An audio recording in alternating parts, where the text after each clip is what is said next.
Hi everyone, it's Jess and Trev of the Trev and Jess team of Lovett Properties. We thought it would be a good idea to put together a guide to home selling in North Carolina. This is going to be for those of you who've never sold a home before, or maybe it's just been a while since you've sold a home. This guide will walk you through 5 necessary steps dealing with listing your home. Pre-listing preparation, marketing, and activation, negotiating offers, and getting to closing. If you've been dreaming about cashing in on the equity on your current home, then this series will help you answer a lot of unknowns and help you start to prepare for the process ahead. So let's dive into our first topic, which you can start utilizing right now: pre-listing preparation. Getting your home ready to list may seem daunting, especially if you have kids or pets, clutter, or repairs to finish first. One of the best pieces of advice that we can give to you is to start early.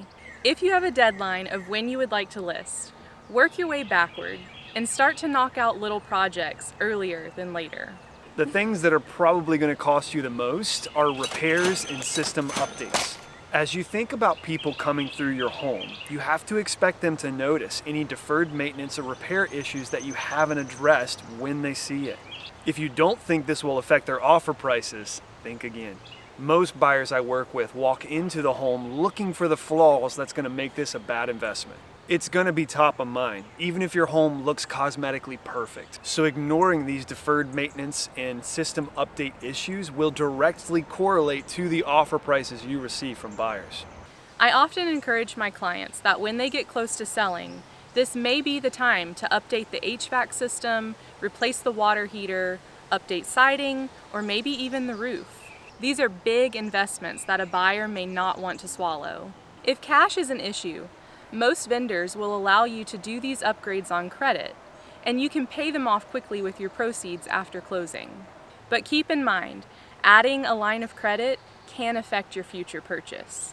Some vendors might even work with you to pay them after closing. There's several programs out there that basically allow you to pay the vendor with the proceeds of your sale. However, in my experience with these programs so far, they tend to way overcharge for this convenience. So it may be better to just piecemeal it and take on these projects on your own.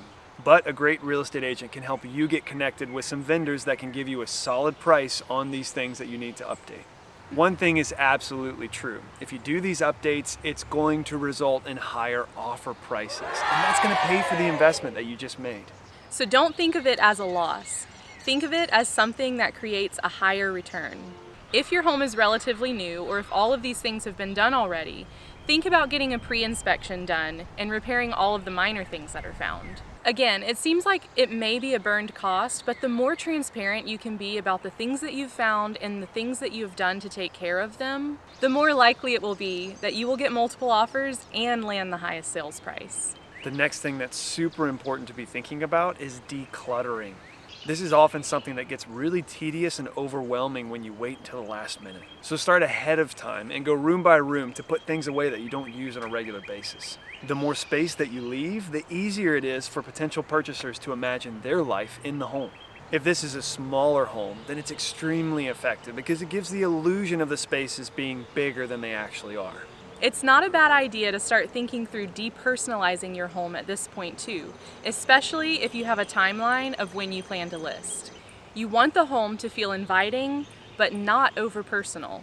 Tons of family pictures, interesting paint jobs, monograms, nautical, astronaut murals. Murals. Okay. We've definitely seen murals in Gosh, houses. have we?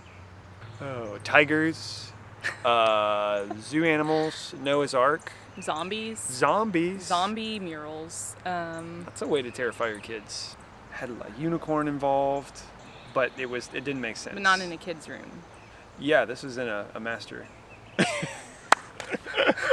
These can be big deterrents for potential buyers. So depersonalization can help pave the way for more attention and offers. This can take some time and planning, so get to work on this early if you can too. One final big pre-listing item worth knocking out early is landscaping.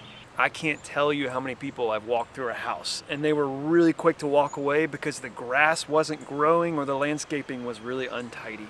curb appeal is super important, and most buyers translate that into dollar signs that they don't want to spend on a house that they're about to purchase. So start planning for this way before you list. Go get some mulch, dig up those weeds, plant some grass, and trim the shrubs. A couple of freshly planted flowers can make a huge difference to encourage a buyer to have a favorable perspective on a home before they ever walk through the door.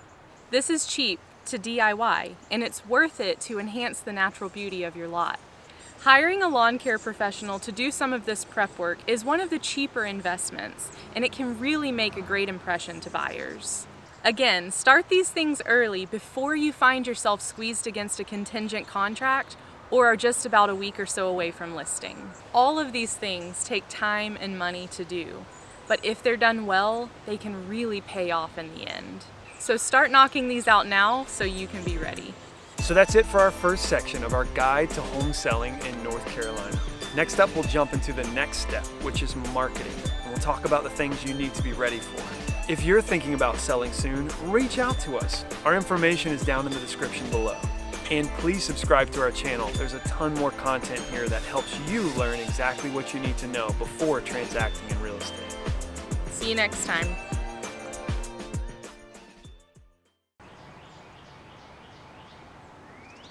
Oh my! This is. I didn't know. I thought was you were like, finished. she's really thinking about this. I don't even know what the line is.